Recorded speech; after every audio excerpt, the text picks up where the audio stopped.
Hey, this is John at Ubaldi Report, the one podcast that provides fact, not fiction, on issues impacting America, whether internationally and domestically. And today we got some great stuff to talk about. Yeah, let's go right into it because we named it Biden's War. Yeah, and how so? I mean, we have so many topics or a lot of things to go.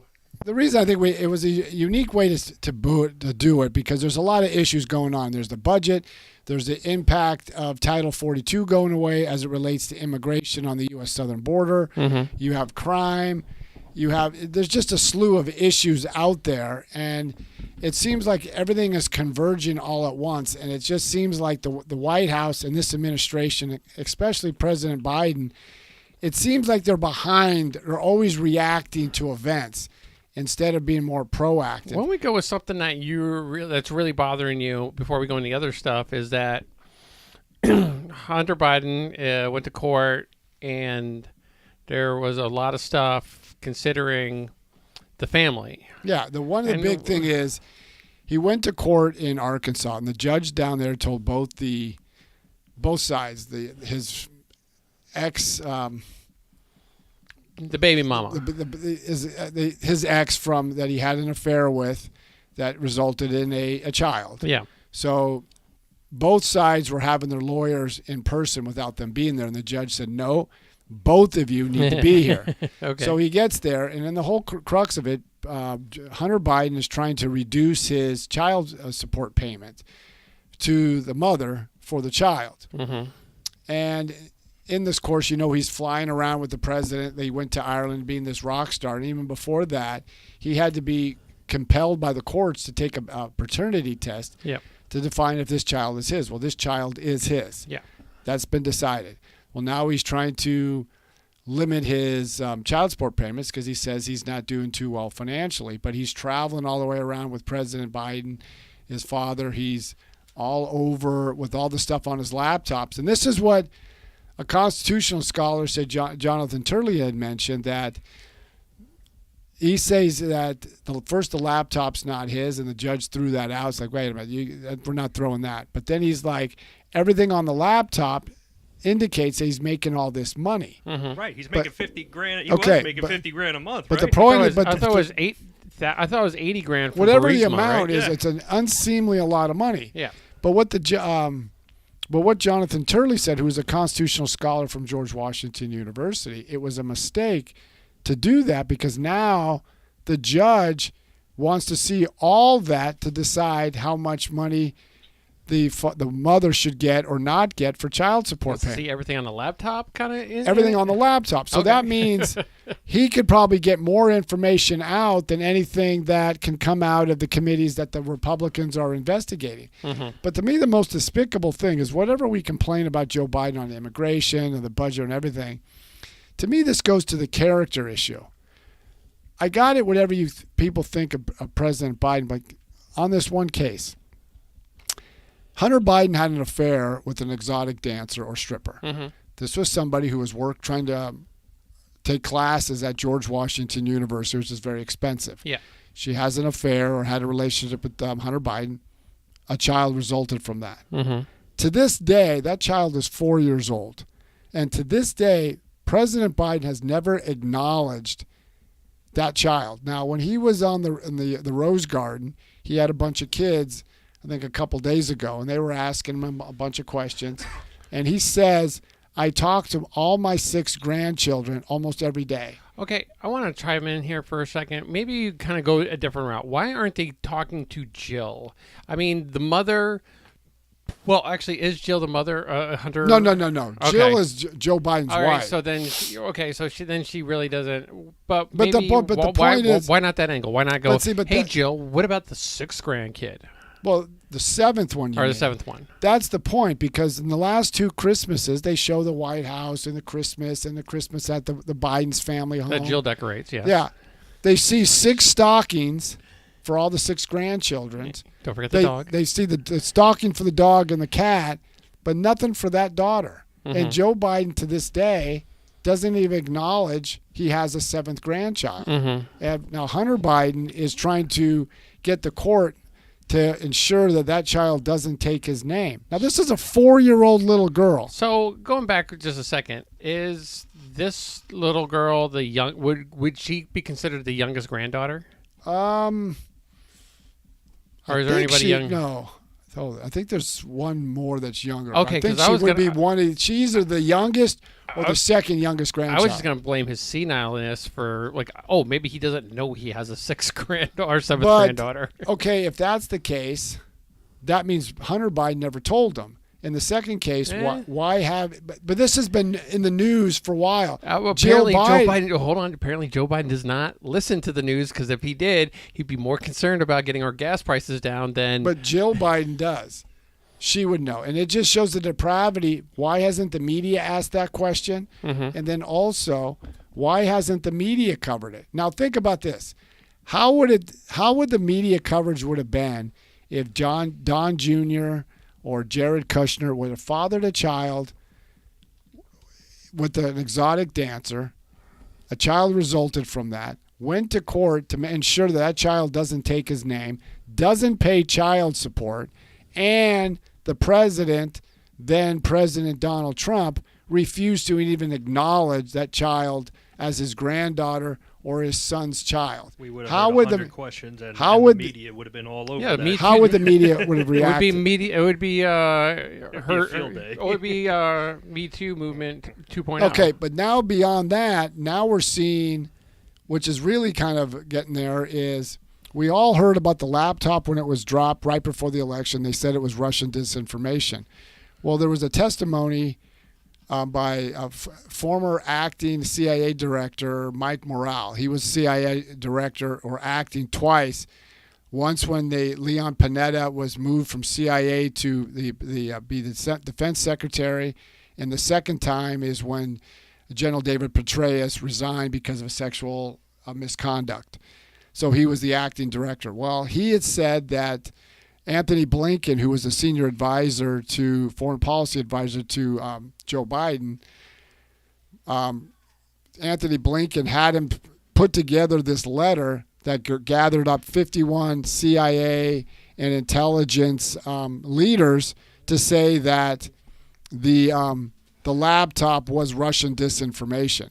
But when he was testified in front of Congress, he said he knew nothing out of it. And then he did a television interview on Monday on Fox News, and he said, I know nothing. I didn't even contact Hunter Biden at all. Well, we have emails in 2015 that there was contact between Anthony Blinken and Hunter Biden while Joe Biden was vice president.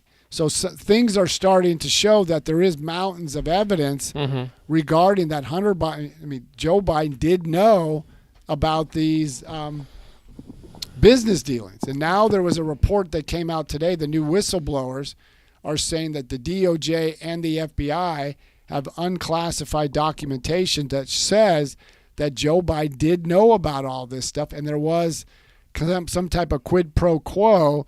You do this, we'll give you this if you do this. And he's not going to see that impeachment, is he? So now, but it's just interesting how the media doesn't cover this, and Democrats are like, well, there's nothing there. Just let's move on. Well, I mean, I know we're talking about Biden, but breaking in, CNN did invite Donald Trump to their town hall. So, I mean, what's that? Well, I think what CNN is doing, the former president of CNN was let go or moved on. I think he was fired, and a new direction was trying to go. They're trying to get CNN back to what it was before. It was news. And when you had Don Lemon was let go after 17 years, you had Brian Stelter was let go, and a couple other ones were let go because they were so anti-Trump. And even Ted Koppel a couple of years ago told the CNN president, I can't think of his name right offhand, the CNN president, he goes, what are you guys going to do when Donald Trump is no longer president? You built your whole business model on anti-Trump. You got to do the opposite of Trump. So what are you going to do when Trump isn't president no more? I feel like it was just more than that. They built everything up to being so anti-Trump that they didn't even care who they put in office, and they shot themselves in the foot. But it's that. But then they jumped on every salacious story that went against Donald Trump, and all these stories were false, like Russian collusion. How about the latest one about the FBI? All these things they would either not cover or cover, but a lot of these were fake. They even have. Was it Andrew McCabe, who lied and got fired at the FBI. He's on there providing analysis. So people, their ratings have cratered. I have a friend of mine who tracks trends. That's part of his job as a demographer. And he said the money is just cratered, or advertisers have cratered. Mm-hmm. So Lizard said Russian collusion was real, though. No, that's maybe hold on. That Russian collusion with the Biden administration? Yeah, maybe. Possibly. Stay tuned. But if she's talking Russian collusion with Donald Trump, there's been no evidence. And as much as people want to say when what's his name? Not James Comey.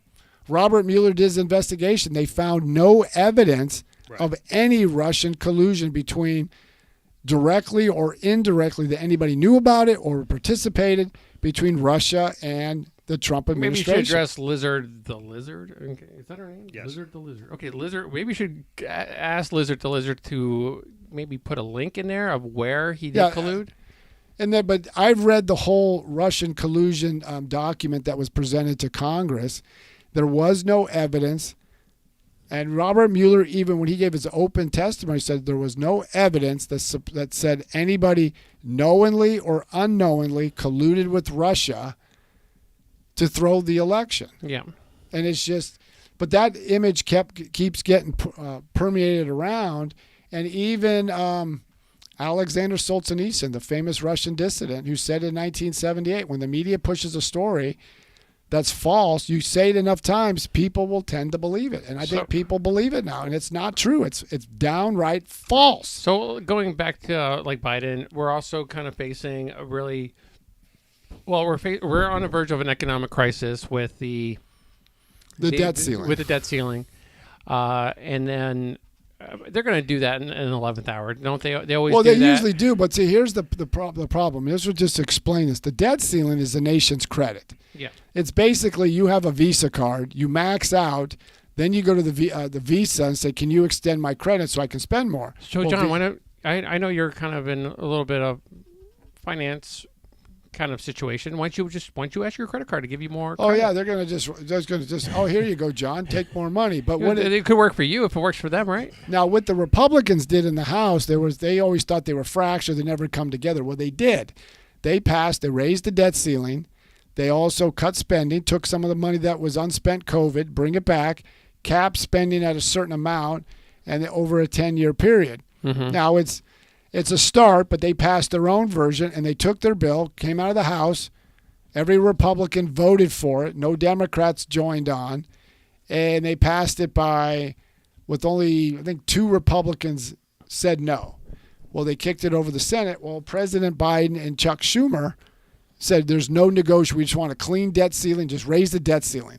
But it's ironic, in 2011, when Vice President Joe Biden was the vice president for Barack Obama, he helped negotiate an increase of the debt ceiling with conditions on like reducing spending and other things. Now all of a sudden he doesn't want to talk. But the problem is the ball is now in the Senate's corner, or the Senate's court, and Chuck Schumer has to get 9 Republicans to cross over to get that thing going. So he's going to have to negotiate with the Republicans, and Biden's going to have to do the same thing. So I think if they default, it won't be the fault of the Republicans. They passed their version. They're willing to negotiate. And the latest report is Joe Biden has not even met with Kevin McCarthy. And I doubt it if he hasn't met with Mitch McConnell. Whether you like the guy or not, you're going to have to negotiate with Mitch McConnell if you want to raise that debt ceiling. And this is going to have impact on America's ability to pay its bills. So you got that. And then the biggest thing that's going to happen before the debt ceiling is was it May 11th, not this Thursday, the week from this Thursday, Title 42 goes away. And this is what's keeping migrants or immigrants from coming to the United States because they came for health. And the health issue was COVID. Mm-hmm. So about that, we have two totally different stories actually going on. We have the circus that's on our TV, and then we have reality. And, kind of what we heard, between the last few days is, sounds like we're going to be sending troops down to the border. So are we expected to believe the circus on the TV telling us everything's great, nothing's going on, blah, blah, blah? Or, should we be, because 6 years ago, we were all being forced down our throat. The kids at the border, the kids at the border, the kids at the border. The border is a crisis. Trump's this, Trump is that. And now you got however many million have come through under the Biden administration, and how many thousands of kids unattended at the border. What's going on? No, the truth is, what we're being force-fed is not a lot of reality. It's worse than it is. Now, I work at a law enforcement supply company, and we deal with federal and state and local officials. And I talk with Homeland Security. I talk with FBI agents. I talk to Border Patrol, ICE, and they say it is far worse than we can ever imagine. We get about 6,000 to 8,000 a day across the U.S. southern border into these different choke points. When Title 42 goes away, they're expecting 18,000 a day. Now, Lori Lightfoot is complaining, and so is Mayor Adams of New York, because they're getting all these migrants. But why? Well, there's only 6,000 have been sent to Chicago. So is Texas supposed to take care of all these people because the Biden administration isn't doing anything? And then like you said, under the Trump administration, there was 1,500 kids they had issues with. Now we're talking about 80,000 kids. Right. Where's the same people? Where's Ocasio-Cortez? Where's Chuck Schumer? Where's Nancy Pelosi? Where's all the Democrats that were all against Trump's policies? And now when the Biden administration and Secretary Mayorkas, and just recently, as of Monday, he said the border is secure. So if the border is so secure, why are you sending 1,500 troops to the border? And they're thinking about putting in another 1,500 troops down there, so, too. But no, this is what Peter Ducey asked John Corinne Pierre. Yeah, and she just waved them off. He just waved them, but she said, if the border is so secure, like you say, why are we sending this? And it's interesting how Kamala Harris was against when Trump sent troops to the border. This is all political grandstanding, but now it's not a problem here. And the question I would ask her, where are you? You're the border czar. So I have a question for you. And this is, something that we go back and forth, Republican versus Democrat, Democrat versus Republican, because everybody complains about the border and this and that. I'm not, saying that we have to close the border and no more immigrants should be allowed in this country. But what if we started the topic of conversation of how do we fix it? How do we make sure that there's a port of entry that the people can come into and not have to wait years and years and years? No, you make a good point. The border is a mess. I know, but there's twofold. You have to secure the border first, which nobody wants to do. The second thing is you have to clean up our immigration. With all the technology we have, we can speed up the process. But the other part is you have to get these sanctuary cities and states quit being a draw, like Mayor Adams, Mayor Lightfoot, the mayor of Philadelphia, or even when they sent it to Florida sent them to Martha's Vineyard. They all want to be sanctuary city, but then when immigrants come there, we can't take them anymore. Not an hour. How? But see, like in Arizona, there was a hospital there in the first half of last year, and they haven't got all the results this year so far for the second half. They spent over $20 million on health care for illegal migrants. Now, you want to be the humanitarian about this, but let's look at it. They're not coming there for the flu. They've got those going through dialysis. They got those going to prenatal care. They got those who get heart conditions, heart disease. So we're treating them, but they're not paying for this. So if you live in that area, that's your hospital. You're not getting away for scot-free. They're going to make you pay for this. Somebody's paying. But the Biden administration throws its hands up, and I'm coming to wonder why they want this, because they figure, well, we flipped California to Democrat. Doesn't look like it's going Republican. New Mexico looks like it's gone solid Democrat. Let's see if we can flip Arizona. Maybe we can flip Texas. Right. And then you have the entire. And then you've got, there's no way the Republicans can win. Right. Because those are the big electoral states. Here's my idea. Okay. I think what should happen is that Trump gets a team down by where the border is, where it's open, where everybody's the port of entry, kind of everybody's coming through, and he needs to erect some huge signs that says Trump 2024. I think if he aligns those streets with with his campaign campaign platform, vote for Trump, they would shut it down in a heartbeat, because they are under, or we're under the, we are under the assumption that the only reason why the government's not doing anything about this border crisis is because they come over the border, they're like, yay, I love Democrats, and vote Democratic. But I think if we were able to stifle it by saying, hey, why don't you vote for Republican, because, hey, Republicans, we're cool with this, I think they're doing real change, and then they'll be like, oh, we need to shut this border down real fast. So the only reason why I said what I said before is because, we had immigration a long time ago where they came through the port of New York.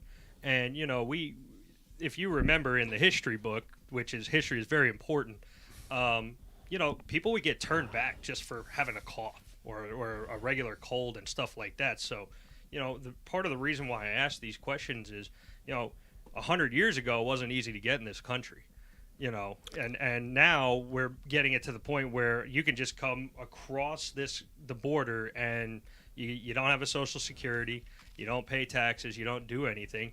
So you actually had to have a purpose too in order to come over. Working so hard. Okay, but here's the other part of the immigration waves that you're talking about, which started in the 1840s with the Irish, and then you had Southern European, you had Eastern European, the Scandinavian wave.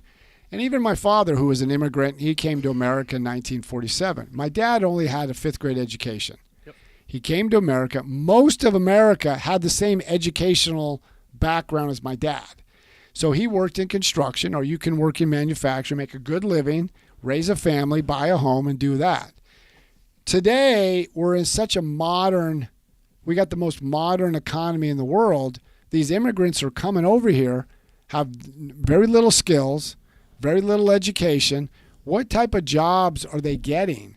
So how are they going to, we all know it's not easy, even working minimum wage, to make ends meet. You got to have a place to stay. You got to have a place to live. You got to have a place to do all this stuff. So then they come to the United States, and then they get pushed into the school system. Well, property taxes pays for a lot of the school's budget. Right. Well, if these people come and are not paying that means somebody else is paying. But the other problem is it's a two-tiered approach. The reason why most of the immigrants who came from Europe don't come from Europe anymore, because Europe has a modern economy which is creating stability, and there's jobs. Before there wasn't. We haven't addressed the root cause, as Joe Biden and especially Kamala Harris want to talk about. Mexico isn't doing anything. Like, I've talked to many DEA agents. These are Drug and Enforcement Administration. Same with ICE. Same with Homeland Security. The Mexican president, he benefits from illegal immigrants going to America, because his second leading income source outside of energy is remittance of money that flows back to Mexico. Why would he want to stop it? Right. And what is Mexico doing to help its own people? What is Central America? Look at Cuba. Cuba's a disaster. Couldn't we kind of just shut that down if America's like, okay, Mexico, you belong to us now? That's something we should have done back in the 1840s when we went to war with Mexico. But even now, but all these countries are a disaster. Mm-hmm. I talked to a gentleman today at work who was buying a firearm. He was from Brazil, and he goes, Brazil is a disaster. Yeah. But the one thing he told me is he loves it in America, but he's appalled, and he says, and I'll say, not verbatim, I can't remember how he said it, but he basically, I'm worried about America because I see where you guys are going, and I saw what happened to my country. I talked to a guy who's from Cuba. He goes, many times I talk to people from Cuba, and they go, why would I want to embrace socialism when I left it? Right. If people think, I know Bernie Sanders wants to champion everything going on with Cuba as this great thing, they only give you what they want to show you. Go what the average Cuban goes through. And the Council on Foreign Relations had a good article this week about Cuba's in a disastrous point right now. Mm-hmm. Look what's going on in Venezuela and all throughout Latin America. So my question to Kamala Harris, if you want to do something about the origins, what are you doing? When was the last time you went to Central America? 2021. When was the last time you visited the border? June of 2021. That's almost 2 years ago. Why haven't you said anything about it? What are you doing to stop this? And what about, as you talk about you believe in children, what about the 80,000 children? You don't know where they're at. How many of them been sex trafficked? How many of them been working in these appalling conditions? How many of them been sexually assaulted on the way north? You're supposed to be the one that was supposed to solve this. And Joe, you had all this foreign policy experience. Look around the world. Tell me years of it. Tell me, and you chaired either the Foreign Relations Committee or you were the ranking member, and you spent 8 years as vice president. Africa's looks like China's gobbling up that.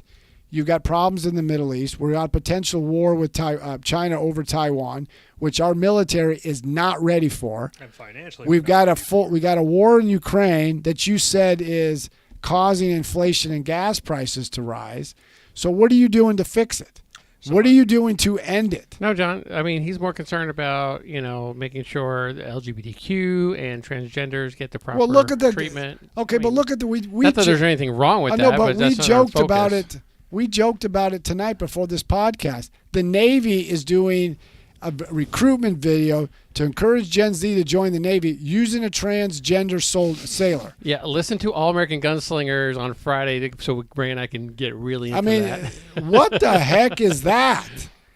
In the military right now, and this is, there was, and I mentioned this last week, there's 18 different military exercise and scenarios they did at the Center for Strategic International Studies. And in each case, the United States would lose 2 aircraft carriers, dozens of capital naval ships, would lose thousands of men, and lose over 400 aircraft. Oh, no, we are just not ready for this. Well, John would know.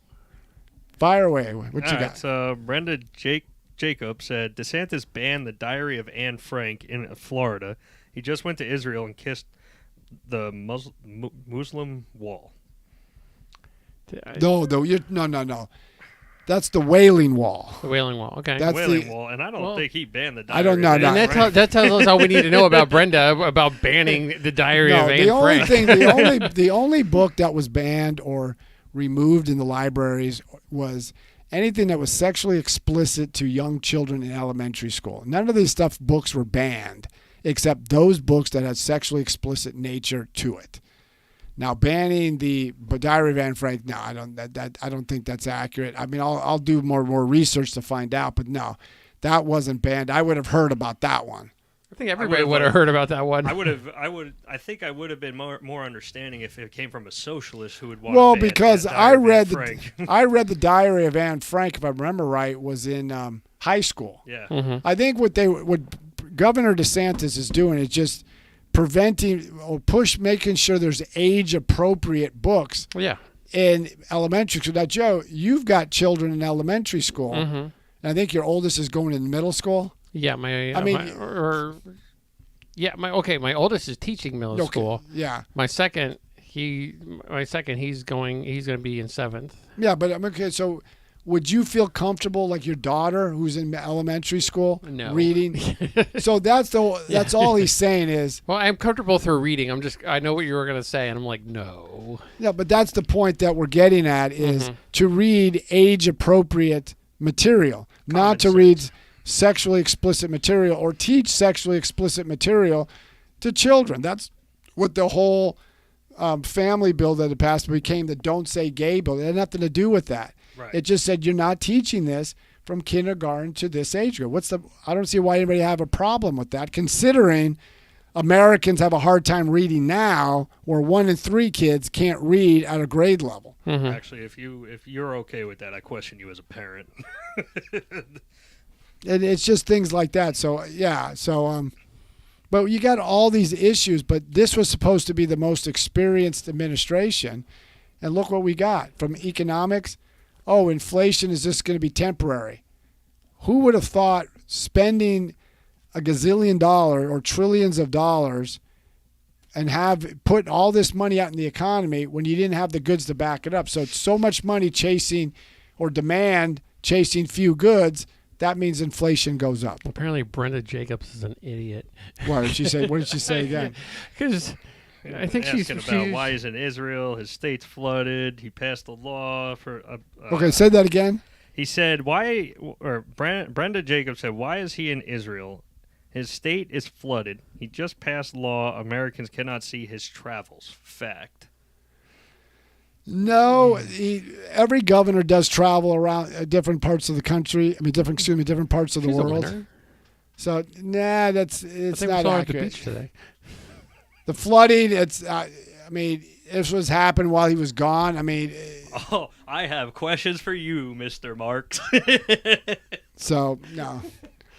But it's just, there's a lot of issues that are going on. So on a side note, really, it was almost like I was hearing the same show twice because Ray and I were going to the beach today. And I'm working, you're at the beach, but go on. Dan Bongino, do you get Saturdays and Sundays off? Yes. But Okay, so I don't. So eat it. So we're going to the beach, and Dan Bongino's on, and he's talking about or he's talking about capitalism and Marxism and like socialism, and this dude's spouting out things before even Dan Bongino gets to it. About how it's idiocy, and it's just, and I'm like hearing the same thing on repeat, but it's coming out of Ray's mouth first, and I'm just like, how does this guy know all this stuff? So that was just that. But John, if they want to get a hold of you, how can he go ahead and do so? Well, they can get a hold of me by going to Did you end your live? Go to ubaldireports@gmail.com. Go to ubaldireports@gmail.com. Or you can check us out on the various social media accounts and just look up Ubaldi Reports. But it looks like I was removed off of TikTok. Yep. For what? Saying Marxist? Whatever it is. But that's it. So if you want to check us out, keep checking us out there. You And said Dan Bongino? We're banned for 7 days. Are we really? So, Yeah, we caught a 7-day ban. so that's it. So I'm banned for 7 days on TikTok. We do not agree with that decision. So, but that's it. So Ray, why don't you guys talk about? If it can leave any notes, make sure it asks, what did we say? So we don't say it again. Oh, we Le- definitely offended. Last time we said F China, and then they didn't like that. So you can listen to Ray and I on All American Gunslingers, all social media group, all social media. We do a podcast every Friday live on Facebook, TikTok, Twitter, Twitch, YouTube, all that kind of stuff like that. We will not get us. Well, we should be getting 7-day bans like every time we talk on that one. But you can get a hold of us at allamericangunslingers@gmail.com. Look out for our website coming up at allamericangunslingers or allamericanslingers.com. This will be our new website. Ray, how can you get a hold of you? They can get a hold of me at raymond.aags@gmail.com. We can talk anything gun control related. We did get our paperwork back, so we actually are going to be getting a building to start our gun shop and gunsmithing. And we could talk more about the constitutional carry that goes into effect July 1st, 2023. No, you cannot carry without a permit until July 1st, 2023. And you still need a background check. And you still need to, complete your background check and all that stuff. And the incentive is to have a CCW license, so that way you can go in the door and out the door same day. So, as long as your background check. And that's where I come in. If you want to be instructed in getting your CCW in the state of Florida, you can reach out to me at bits_j@yahoo.com so I could set up a class for you. wouldn't cost that much. We can talk about it. And yes, the benefits of, so you will not need a CCW, but if you do have one and you can go through my class to get it, it'll be a lot faster to get it. So we will talk to everybody soon, and have a good day.